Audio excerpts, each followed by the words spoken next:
नमस्कार दोस्तों, OCA network में आपका स्वागत है। मैं हूं ओमकार चौधरी। मेरे साथ कोलकाता से जुड़ गए हैं पंकज विश्वास जी। पंकज जी, बहुत स्वागत, बहुत अभिनंदन। बहुत बहुत धन्यवाद सर। तो यही रात अंतिम, यही रात भारी।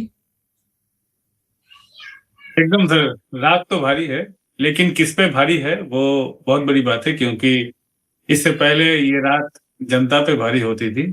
इससे पहले 2021-2024 तक ये रात जो अपोजिशन पार्टी के लोग होते थे उन पे भारी होती थी। लेकिन इस बार सर माहौल बदल गया है। इस बार ये रात तृणमूल कांग्रेस के ऊपर भारी है, ये रात सत्ता पक्ष के ऊपर भारी है, ये रात उन गुंडों के ऊपर भारी है जो गुंडे बाइक लेकर डराते थे, जो घर घर जाकर वोटरों को धमकाते थे। सीपीएम के टाइम पे सादा कफन देते थे, ये सीपीएम का स्टाइल था, सादा कफन वाला। टीएमसी के टाइम पे अब कफन वफन तो नहीं आता है, अब जी बाइक पर गुंडे आते हैं, 10-20 बाइक आते हैं घर के सामने। लेकिन ये खेला, ममता बनर्जी का जो खेला होबे वाला स्लोगन था, वो ये खेला डायमंड हार्बर में हमने देखा कि शुरू हुआ था, और शुरू होते ही इस बार ये खत्म भी हो गया। जहांगीर के जो बाइक वाहिनी के जो लोग थे उनको स्पॉट किया गया है, लोगों ने ही सामने आकर इलेक्शन कमीशन को वो सीसीटीवी फुटेज हैंड ओवर किया है। और इस बार वो खेला होबे जय बांग्ला, ये स्लोगन थोड़ा सा कम सुनने में आ रहा है रात को, इसलिए जनता इस बार निश्चिंत है। और भारी टीएमसी पे है, जहांगीर पे भारी है, और जहांगीर जैसे लोग, बहुत सारे लोग गिरफ्तार भी हुए हैं। 1,500 से ऊपर गिरफ्तारियां हो चुकी है अभी तक, और ज्यादातर लोगों को बेल नहीं मिला है, जेल में रात काटना पड़ रहा है, पुलिस कस्टडी में रात काटना पड़ रहा है। मैं अमित शाह के दो बयान देख रहा था पंकज जी। एक, उन्होंने कहा कि मैं नहीं मानता गुंडे अब दीदी की सुनेंगे, दीदी पर बचाने का भरोसा करके गुंडे रिस्क नहीं लेंगे। ममता दीदी अब जा रही हैं और जाने वालों की कोई नहीं सुनता। दूसरा बयान उनका, 29 तारीख को बेखौफ होकर मत डालने जाइए, दीदी के गुंडों की चिंता मत करिए। चुनाव आयोग ने चप्पे चप्पे पर सीआरपीएफ बैठा रखी है। आज मैं बोलकर जाता हूं, चुनाव के बाद भाजपा सरकार आने वाली है, फिर भी 60 दिनों तक सीएपीएफ यहीं रहने वाली है। ये एक बड़ा एश्योरेंस भी है, और जो लोग थोड़ा बहुत अभी दहशत में होंगे उनका भय निकालने की एक कोशिश भी है। हम लोगों ने जो दहशत देखा है, हम लोगों ने जो टीएमसी का गुंडागिरी सहा है, उसके बाद ये तो कुछ दहशत लग नहीं रहा। बंगाल के लोगों को ये दहशत अभी कुछ नहीं लग रहा है, क्योंकि ये दहशत तो है ही नहीं। दहशत जिसको कहते हैं, दहशत मतलब क्या, लोग जिस परिस्थिति से इतने दिनों तक वाकिफ थे वो परिस्थिति तो हट गया है, अंधेरा बहुत हद तक छट गया है और दूर सवेरा दिख रहा है। अभी रात में ऐसा नहीं है कि सारे गुंडे ठीक हो गए हैं। अमित शाह जी ने कहा है कि गुंडे साथ नहीं देंगे, ये तो सच है कि सारे गुंडे साथ नहीं दे रहे, लेकिन जिन गुंडों ने बहुत ज्यादा पैसा कमाया है, जिन्होंने करोड़ों की संपत्ति बनाई है, और 1 करोड़ 2 करोड़ नहीं, कई 100 करोड़ों की संपत्ति बनाई, उनको तो ये भी डर है कि टीएमसी अगर चली जाएगी तो मेरा ये सारा संपत्ति या तो ईडी के हाथों अटैच हो जाएगा, ये जनता तोड़ फोड़ कर देगी मेरा घर। क्योंकि सीपीएम के टाइम में जिन लोगों ने पैसा बनाया था, आपको याद होगा, नंदीग्राम में, फिर झाड़ग्राम, बहुत सारे जगह पे सीपीएम के जो बड़े बड़े पैसे बनाए हुए नेता थे, उनका घर पूरा खंडहर बना दिया गया था, तोड़ फोड़ एकदम, लोग छेनी हथौड़ी लेके तोड़ दिए थे, एकदम आम आदमी। तो इनके साथ भी वो रिपीट होगा, क्योंकि इन लोगों ने ही तोड़ा था। तो इनको पता है कि सरकार जाती है तो क्या होता है, तो इसलिए अपनी सरकार बचाने के लिए इनको भी तो सर खेलने का मौका थोड़ा तो मिलना चाहिए, डेमोक्रेसी है। तो ये खेल खेलने की कोशिश कर रहे हैं, लेकिन सर इस बार कुछ नहीं होगा। इस बार जनता एकदम ठान चुकी है। एवं फर्स्ट पेज में हमने देखा है कि फर्स्ट पेज में सिर्फ तो नॉर्थ बंगाल में इलेक्शन नहीं हुआ, साउथ बंगाल में भी इलेक्शन हुआ है। मेदिनीपुर तो प्योर साउथ बंगाल है, दोनों मेदिनीपुर प्योर साउथ बंगाल है, वर्धमान में इलेक्शन हुआ है। तो इस बार साउथ बंगाल में भी, नॉर्थ बंगाल में जिस तरह से हिंदू एकदम यूनाइटेड होकर हिंदुओं ने वोट किया है, साउथ बंगाल नॉर्थ बंगाल हर जगह किया है। हाँ, मुसलमानों के कुछ जगह में इस बार तुलनामूलक थोड़ा सा कम उनके इलाके में वोटिंग हुआ है, क्योंकि बहुत सारा उनका नाम कट गया, वो बात अलग है। बट मुझे लगता है कि सेकेंड फेज में और ज्यादा लोग सामने आकर वोट करेंगे, क्योंकि यही इलाका जो है साउथ बंगाल का, जो नॉर्थ 24 परगना है, साउथ 24 परगना है, कोलकाता है, ये ज्यादा दहशत भरा इलाका है, क्योंकि ये इकोनॉमिकली थोड़ा साउंड इलाका है, शहर है, यहाँ पैसे कमाने का साधन है, और कोलकाता पावर सेंटर है टीएमसी के लिए। तो मुझे नहीं लगता है कि इस बार इस इलाके में जनता घर में दुबक के बैठी रहेगी। टीएमसी जितना भी डराने की कोशिश कर रही है, लेकिन डरा तो पा नहीं रही है। तो इस बार लोग सामने आएंगे, वोट देंगे और बदलाव के पक्ष में वोट देंगे। बहुत महत्वपूर्ण जानकारी आप दे रहे हैं, क्योंकि वहाँ हार्ट पर बैठे हैं, कलकत्ता में बैठे हैं, तो वहाँ की जो हार्ट बीट है उसको अच्छे तरीके से समझ भी पा रहे हैं। पंकज जी, ये जो रात है, ये तैयारियों के हिसाब से तैयारी किसकी? चुनाव आयोग की, जो सुरक्षा में लगे हैं उनकी, और जो दोनों प्रमुख पार्टियां हैं उनकी, उस लिहाज से कितनी अहम है? और जो टीएमसी वाले अभी भी एक मैसेज देने की कोशिश कर रहे हैं कि इनके तो बूथों पर बैठने के लिए कार्यकर्ता तक नहीं है। दिल्ली में भी मैं एक चैनल को अभी देख रहा था, सुन रहा था, जिसमें कहा जा रहा था कि वैसे तो भीड़ जुटा लेते हैं रोड शो के दौरान, सभाओं के दौरान, लेकिन उनके पास जमीन पर काम करने वाले कार्यकर्ता नहीं है। ये कितनी हकीकत है और कितना फसाना है, थोड़ा सा इसके बारे में भी बताइए, जो लोग यहाँ बैठ करके इस तरह की बातें कर रहे हैं। सर, एक शब्द में बोलूं तो these are presstitutes, sorry for the slang but this is the truth. Mamata Banerjee के साथ, आपको पता है, ममता बनर्जी 1 साल 2 साल में विदेश का दौरा करती है। विदेश के दौरा जब करते हैं तो वो तो बोलते हैं कि मैं जा रहे हूँ वेस्ट बंगाल के लिए पैसा इकट्ठा करने, बिजनेस के लिए। तो वो तो दिखाती है कि मैं बिजनेस के दौरे पे जा रही हूँ, वो यहाँ पे इन्वेस्टमेंट लाना चाहती है। लेकिन उनके साथ कौन जाते हैं? उनके साथ ज्यादातर तो पत्रकार जाते हैं, जिनके पास अगर ममता बनर्जी ना हो तो कल खाने के लाले पड़ जाएंगे। उनके साथ तो बिजनेसमैन होना चाहिए, बिजनेस ट्रिप अगर है तो जिस तरीके से ये लोग बंगाल में अलग अलग प्रतिष्ठान के हेड बन के बैठे हुए हैं, और अत्यंत खराब भाषा में बोलता हूं कि ममता बनर्जी की दलाली करते हैं बोलो। और सिर्फ बंगाल में ये लोग नहीं है, जो कल्चरल मार्क्सिस्ट है वो अभी भी जिंदा है, वो दिल्ली में भी है, वो बंगाल में भी है। तो इसी टाइप के लोग हैं। मुझे नहीं पता कि डायरेक्टली आप किसकी बात कर रहे हैं, लेकिन जो भी है वो इसी टाइप के ही लोग होंगे, जो नहीं चाहते हैं कि बंगाल में अच्छी परिस्थिति हो। क्योंकि सच तो ये सच है कि बंगाल में जो शासक दल होता है, जो पावर में रहता है, उसके पास ज्यादा काडर होता है। क्योंकि सरकारी पक्ष के पास सत्ता, जिनके पास सत्ता होती है, उनके पास खाने के लिए दूध मलाई होती है। लेकिन ये ऐसा नहीं है कि बीजेपी अब एकदम कमजोर है। हाँ, ये सच है कि 2021 के बाद टीएमसी ने जो अत्याचार किया था, टीएमसी ने जो पोस्ट पोल वायलेंस करा था, उसके बाद बीजेपी के कार्यकर्ता घर में घुस गए, ये सच्चाई है।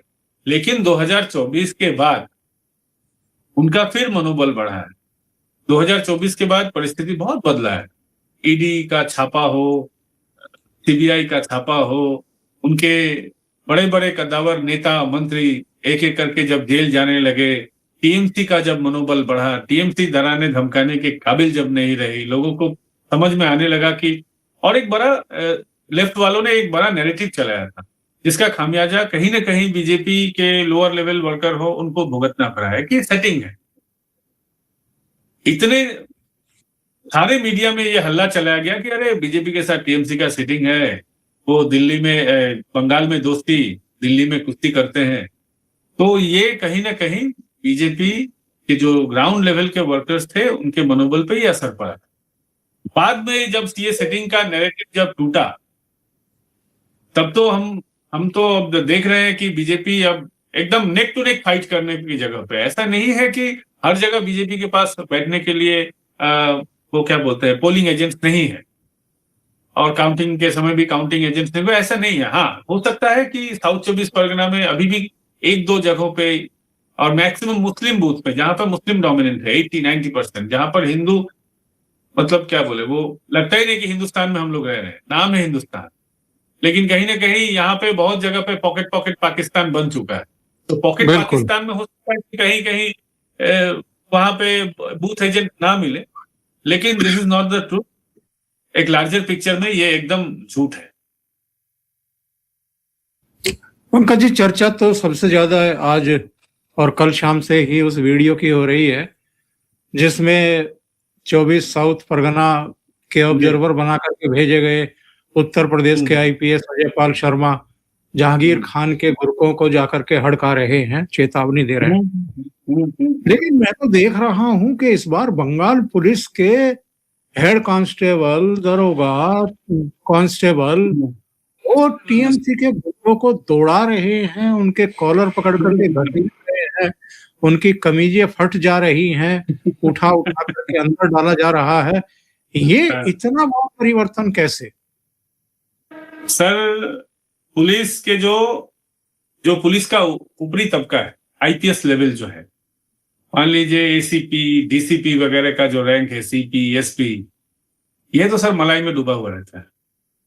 इंस्पेक्टर भी मलाई में डूबा हुआ रहता है, क्योंकि जो कटमनी का जो क्या बोले, कटमनी का जो कट आता है वो पहले थाने में आता है, और टीएमसी के कार्यकर्ता के, टीएमसी के जो लोकल बड़े नेता होते हैं, जैसे क्या बोले उसको, यहाँ उसको नगर का जो प्रेसिडेंट होता है, या जिला का जो जिलाध्यक्ष जो होता है, उनके पास जाता है। एक एक जगह पे एक एक तरह का सिस्टम है। तो जो लोअर लेवल का जो पुलिस है, जैसा कि आपने बताया, जो हेड कांस्टेबल है, जो कांस्टेबल है, या सब इंस्पेक्टर है, एएसआई है, सारे लोगों के पास वो दूध मलाई नहीं पहुंचता है। तो जिनके पास मलाई नहीं पहुंचता है और देख रहा है कि सामने बैठा कोई दूसरा मलाई खा रहा है, तो मन में उसके तो दुख होगा ही। पुलिस को भी डीए नहीं मिला है। अब जितने दिन ममता बनर्जी धौंस जमा के चलती थी, तो उनको धौंस सहना पड़ता था। ऐसा नहीं है कि ममता बनर्जी जिनको मलाई खिलाती है उनको भी धौंस नहीं दिखाती, उनको भी उनके साथ मतलब जानवरों जैसा ट्रीटमेंट करती है। एक अफसर हुआ करते थे रंजीत पचानंदा, कोलकाता पुलिस के कमिश्नर थे सीपीएम के जमाने के, और लेफ्ट रिजिम के जाने के बाद भी कुछ दिनों तक वो वेस्ट बंगाल पुलिस को सर्व करते थे। तो ममता बनर्जी अपने पूजा में उनको जूता वर्दी खुलवा के उनसे घर पे काम करवाती थी। उनका नाम था, पूरा नाम रंजीत पचानंदा। तो उनको पोचा पोचा बोल के बुलाती थी। पोचा मतलब बंगला में उसको सड़ा हुआ बोलते हैं, वो शॉर्टकट में उनको पोचा बोलती थी कि पोचा के डेके नहीं आए। तो इस तरीके से बात करती थी, या तो उनका घर का कोई सदस्य हो या तो नौकर हो। और बहुत बार हमने अपनी आंखों से देखा है ममता बनर्जी किस तरीके से पुलिस को ट्रीट करती है। Mamata Banerjee of camera police के साथ इतना बदसलूकी करती है कि वो आदमी हजम नहीं कर पाए।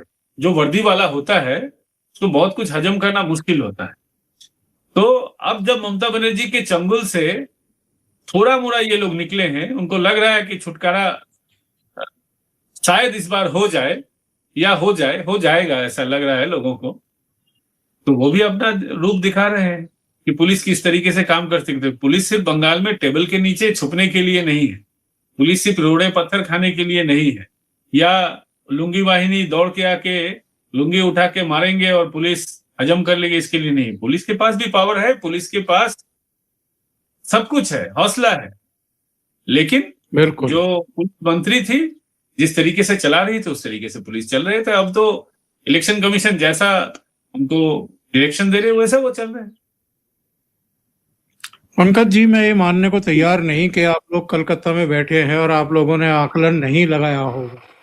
142 सीटों में आप लोगों ने जरूर जुड़ा भाग कर लिया होगा कि कौन सी सीटें हैं इस बार जो भारतीय जनता पार्टी की तरफ आ सकती हैं, और कौन सी सीटें हैं जो अभी भी टीएमसी की स्ट्रॉन्ग होल्ड बनी हुई हैं।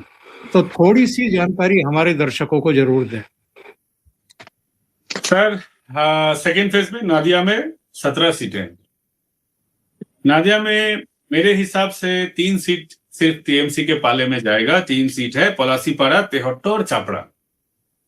बाकी 14 सीट बीजेपी के फेवर में रहेगा। नादिया स्ट्रांग होल्ड है बीजेपी का। और जो लोग दिल्ली में बैठ के या कहीं भी बैठ के, मैं सिर्फ दिल्ली ये शब्द यूज नहीं करना चाहूंगा, देश के किसी भी कोने में बैठ के जो लोग सोच रहे हैं कि यहाँ बीजेपी कमजोर है, वो अपना मोतियाबिंद हटाने के लिए नदिया में आ सकते हैं, कोलकाता में भी आ सकते हैं, नॉर्थ 24 परगना के किसी भी प्रांत में आ सकते हैं, लेकिन नौदिया, बनगांव, इन जगह पे वो आए और देखें, उनका मोतियाबिंद एकदम आराम से हट जाएगा। यहाँ आपको टीएमसी नहीं दिखेगा। जी बहुत सारे नॉर्थ बंगाल में वो लोग आ जाए, देख लें किसका पावर ज्यादा है। एक एक यहाँ पे सोशल स्ट्रक्चर अलग अलग जगह पे अलग अलग तरीके का, और ये सोशल स्ट्रक्चर बीजेपी और टीएमसी में डिफरेंस ला देता है। इसी की वजह से इसके लिए तो एक लार्ज डिस्कशन का मतलब इशू है, तो उसको अलग रख के आज इलेक्शन पे ही कॉन्सेंट्रेट करते हैं। तो जी नदिया के बाद आ जाते हैं हुगली में। हुगली में सर 18 सीटें, 18 में से कम 11 से 12 बीजेपी के फेवर में रहेगा, और ये 11 अगर बढ़ के 15 तक भी जाए तो किसी को नहीं चौंकना चाहिए, क्योंकि फर्स्ट फेज से पहले 11 सीटें हम लोगों ने कैलकुलेट किया था, और अभी तो लग रहा है कि सेकेंड फेज में, क्योंकि फर्स्ट फेज में हम लोगों ने जब ये कैलकुलेशन किया था तब उस समय फर्स्ट फेज भी नहीं हुआ था।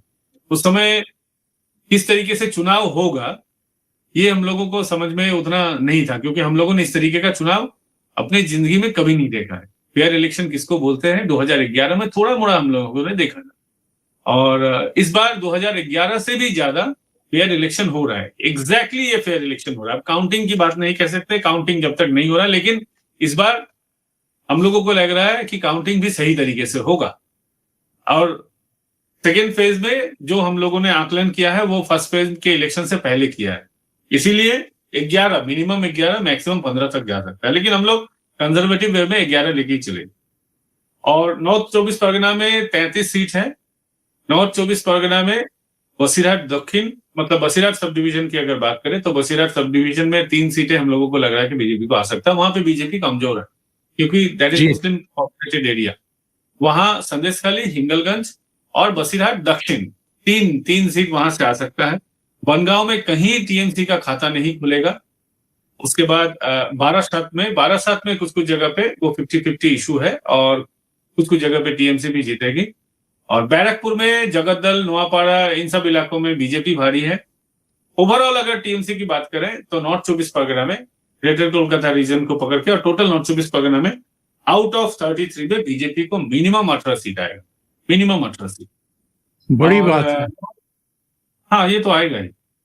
साउथ 24 परगना में बीजेपी कमजोर है, और वहां पे टीएमसी सच है। वो लोग जो लोग बोलते हैं कहीं पे भी बैठ के कि बीजेपी का काडर नहीं है, मुझे लगता है वो सिर्फ साउथ 24 परगना की बात करते हैं, क्योंकि साउथ 24 परगना में ये जो जहांगीर वाहिनी है, जो अभिषेक बनर्जी के गुंडे हैं, वो इतना दिन सच में धमका के रखते थे, जिसकी वजह से बीजेपी का काडर कभी वहां पे बन ही नहीं पाया। वहां भी उसके लिए बहुत ज्यादा सोशल स्ट्रक्चर जिम्मेदार है, और ममता बनर्जी, अभिषेक बनर्जी का डोमिनेंस, उनका डर जिम्मेदार है। और एक चीज जिम्मेदार है, वो उसके बारे में ज्यादा नहीं बोलूंगा, बस एक लाइन बोलूंगा, कहीं ना कहीं बीजेपी इस जगह पे इतने दिनों तक फोकस नहीं किया था। अगर इससे पहले बीजेपी और ज्यादा फोकस करता है यहाँ पे, तो आज 3-4 सीट नहीं, बीजेपी को साउथ 24 परगना से भी कम से कम 5, 7 या 10 तक सीट आ सकता था। लेकिन एज पर द सिचुएशन अभी तक बीजेपी को यहाँ पे, हम लोगों ने जब ये शीट बनाया था उस समय हम लोगों ने 1 सीट बीजेपी को दिया था। अभी लग रहा है कि 3-4 सीट आ सकता है फ्रॉम साउथ 24 परगना। ये सबसे बड़ा ममता बनर्जी का स्ट्रॉन्ग होल्ड पॉइंट है। 31 सीटें हैं, 31 सीटों में ममता बनर्जी मैक्सिमम सीट यहाँ से जीतेंगे जी। तो, और यहाँ 2 सीट कम से कम आईएसएफ जीतेगा। उसमें एक है भांगड़, एक है बारुईपुर पूर्व।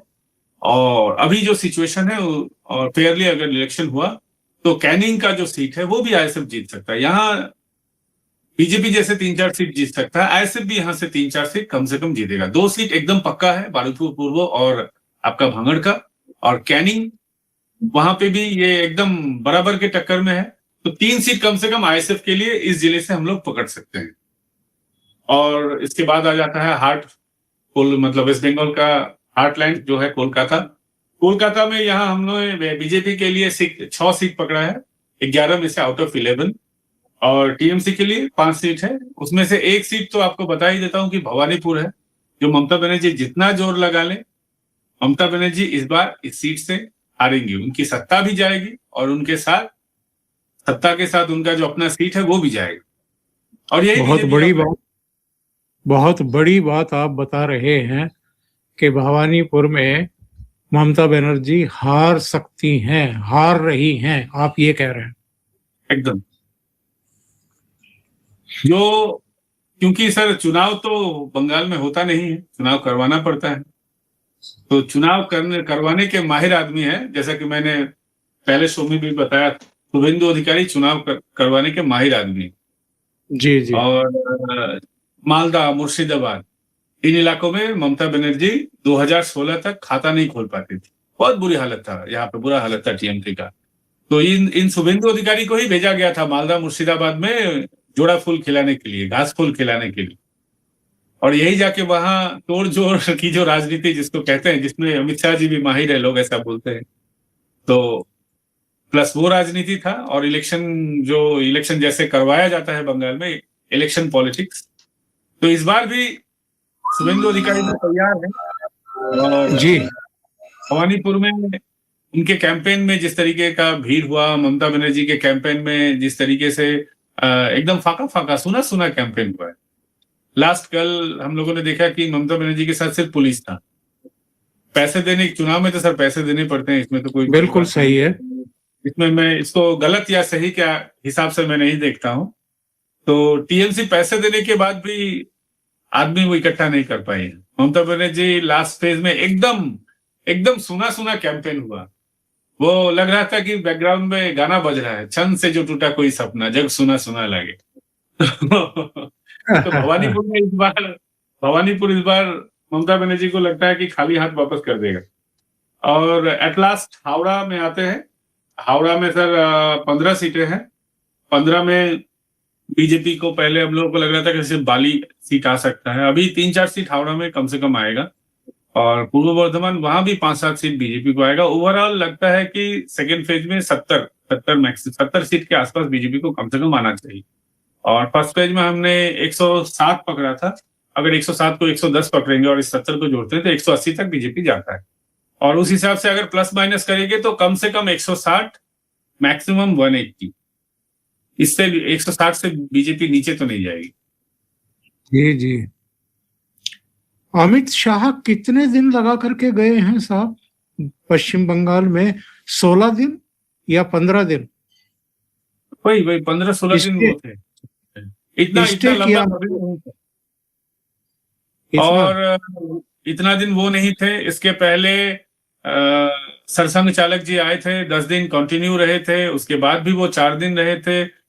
तो सरसंघ चालक जी के साथ साथ आरएसएस के बड़े बड़े पदाधिकारी वो भी यहाँ रह के गए हैं। उनकी भी, हालांकि उनका इलेक्शन के साथ क्या लेना देना है मुझे नहीं पता, फिर भी बीजेपी वाले लोगों का कहना है या आरएसएस वालों का कहना है कि जैसा परिस्थिति बंगाल में तैयार हुआ है, तो उन लोगों को भी लगा कि उनका भी सोशल स्ट्रक्चर का सुधार करने के लिए, जिस तरीके से यहाँ पे इंक्लूजन हुआ है बांग्लादेशी मुसलमानों का और यहाँ जिस तरीके से डेमोग्राफी बदला है, तो आरएसएस का भी इसमें रोल रहना चाहिए। तो आरएसएस के भी जो पदाधिकारी है वो भी थे, अमित शाह जी थे, नितिन नवीन जी बार बार यहाँ पे आए हैं, बीजेपी के दूसरे स्टेट्स के मुख्यमंत्री यहाँ पे काम कर रहे हैं, अभी भी वो हैं मुख्यमंत्री, उप मुख्यमंत्री, बड़े बड़े पदाधिकारी, सारे 20 राज्यों के जो बड़े बड़े पदाधिकारी हैं वो यहाँ पे हैं कि अपनी स्ट्रैटेजी है। सारे कुछ मुझे पता नहीं, और पता होगा तो भी अभी फिलहाल नहीं बोलना चाहिए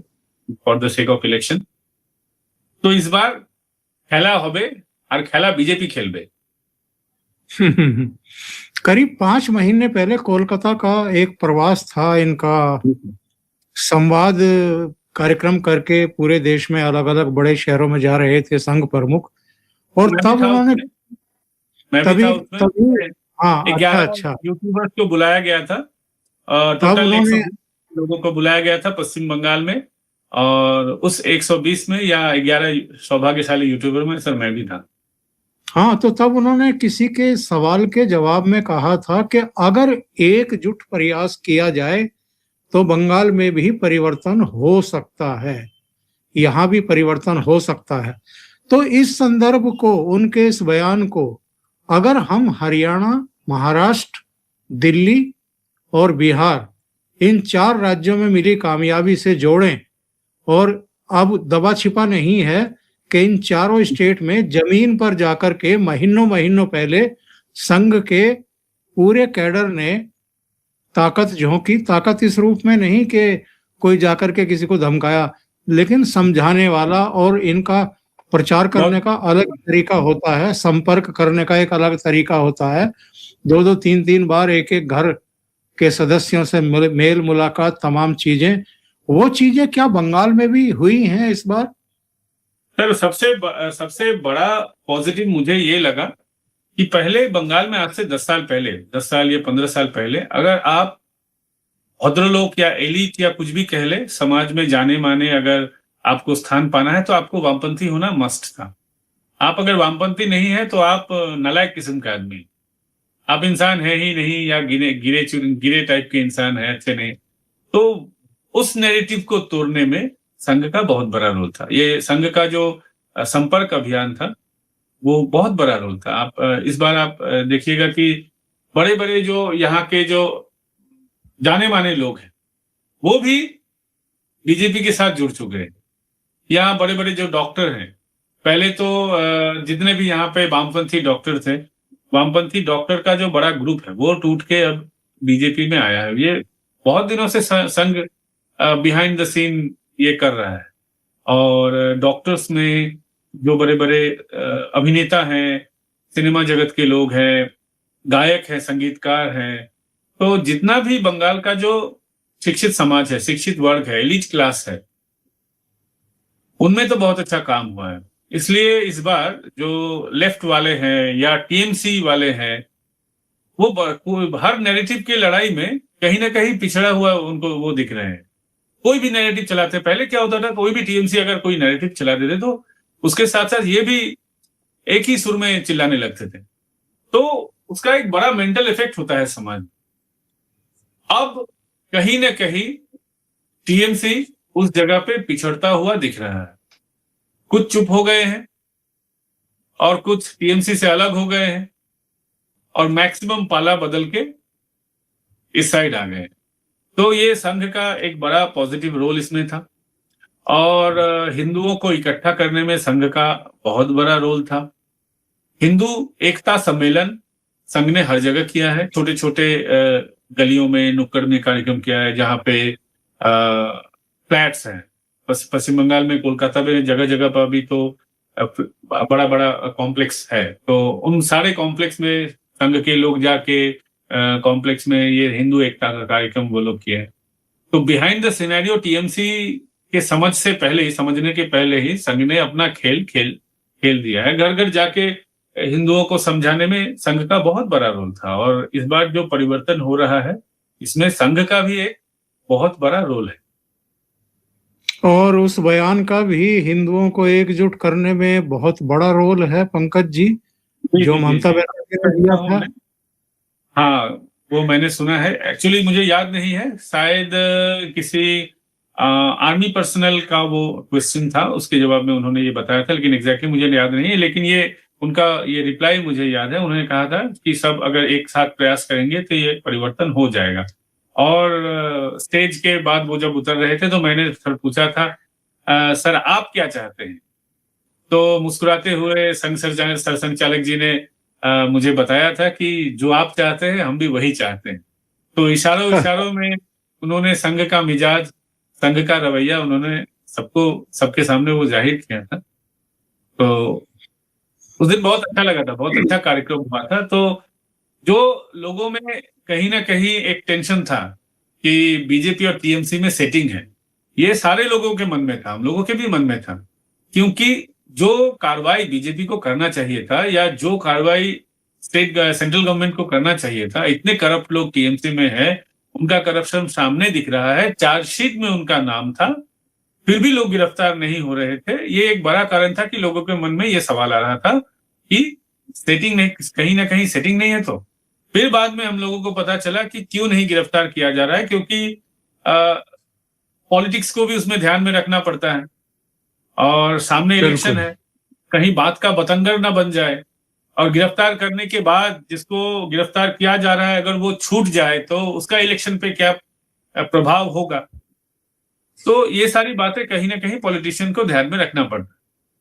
बिल्कुल। और आज गिरफ्तार नहीं हो रहा है इसका मतलब कल गिरफ्तार नहीं होगा, कभी गिरफ्तार नहीं होगा, ऐसा तो नहीं है। गिरफ्तारी जरूर होगी, और समय से होगी, कायदे से होगी। अमित शाह और प्रधानमंत्री जी ने भी अब बताया है, तो लोगों को किसी तरह का कंफ्यूजन नहीं है, और जिसका इफेक्ट सर इलेक्शन में तो दिख रहा है। और आखिर में जरूर ये चाहूंगा कि इस पर आप अपनी राय दें, अपना आकलन बताएं। 152 सीटों के लिए 93 पॉइंट समथिंग टर्नआउट हुआ। 142 के लिए ये 93 से ऊपर जाएगा या कम रह सकता है। और इस रात जब हम बात कर रहे हैं, इस शाम से लेकर के और कल सुबह तक और मतदान के समय, क्या टीएमसी के जो गुंडा तत्व हैं वो फिर कुछ यज्ञ में हड्डी डालने की कोशिश कर सकते हैं? कोशिश तो जरूर करेंगे। कोशिश करना उनका काम है और रोकना इलेक्शन कमीशन का काम है। और कोशिश तो जरूर करेंगे, इसलिए क्योंकि यही उनका आखिरी दाव है। पहले दाव में तो वो पिछड़ चुके हैं, उनको पता है। अगर वो पिछड़े हुए नहीं होते तो ममता बनर्जी नहीं बोलती कि कम से कम मुझे 200 सीट आप लोग लाके दीजिए, नहीं तो बीजेपी तोड़ मरोड़ की राजनीति करके मेरे विधायक को तोड़ के सरकार बना लेगी। तो उनको पता है कि वो कितना पिछड़ चुके हैं, और 142 में से अगर उनको जीतना है तो इस 142 में 100 उनको निकालना है। ये टीएमसी के लिए it will be a very tough task to get 100 out of 142। तो इसी के वजह से वो लोग कोशिश तो करेंगे, लेकिन वो कुछ कर ना पाए, इसके लिए इलेक्शन कमीशन तैयार है। आज मैं साउथ 24 परगना गया था, कोलकाता के अलग अलग इलाकों में गया था, और नॉर्थ 24 परगना, 3 डिस्ट्रिक्ट में आज मैं था। और रत्ना देवनाथ, जो कोलकाता में आरजीकर वाला जो वाकया हुआ था, और अभया की माता जी रत्ना देवनाथ, वो पानीहाटी से इस बार प्रत्याशी है भाजपा की, उनके इलाकों में भी गया था। तो सारे इलाकों में सेंट्रल फोर्स की जो तैनाती है वो एकदम ठीक ठाक है। जहां पे भी कुछ होने का आसार है, वहां पे भी सेंट्रल फोर्स है, पुलिस का नाका चेकिंग है। थोड़ा भी किसी गाड़ी को अगर संदेह हो रहा है तो रोक रहे हैं, जांच कर रहे हैं। जो मोबिलाइजेशन होता है गुंडों का, अगर कहीं आप कुछ एक्शन करना चाहें तो खाली हाथ तो एक्शन करेंगे नहीं। डंडा लेकर तो बंगाल में एक्शन नहीं होता है। आपको हथियार चाहिए, आपको बम चाहिए। जहां जहां बम मतलब बनता है, वहां तो बम तो अभी नहीं बन रहा है, पहले से ही वहां पे वो सारा मामला सल्टा दिया गया है। फिर बम लेके आप कहीं जाएंगे, वो तो पहले से पता होता है कि कौन कौन इलाका सेंसिटिव है, वहां बम या हथियार ना आवे, उसके लिए कोशिश पहले से ये लोग तैयार थे। बम मुझे नहीं लगता है कि इस बार सही तरीके से टीएमसी के हाथ में पहुंचा है। और देसी कट्टे चाहिए, गोली चाहिए, ये सब भी पहले से ही सीज हो चुका है। आज भी कोलकाता के पास में एक इलाके में बहुत बड़ा सीजर हुआ है। तो ये सब बदमाशियां करने के लिए जो मोबिलाइजेशन जिन चीजों का चाहिए वो टीएमसी के पास इस बार तो है नहीं।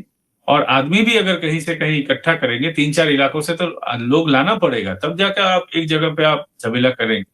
तो वो भी अब नहीं हो पा रहा है।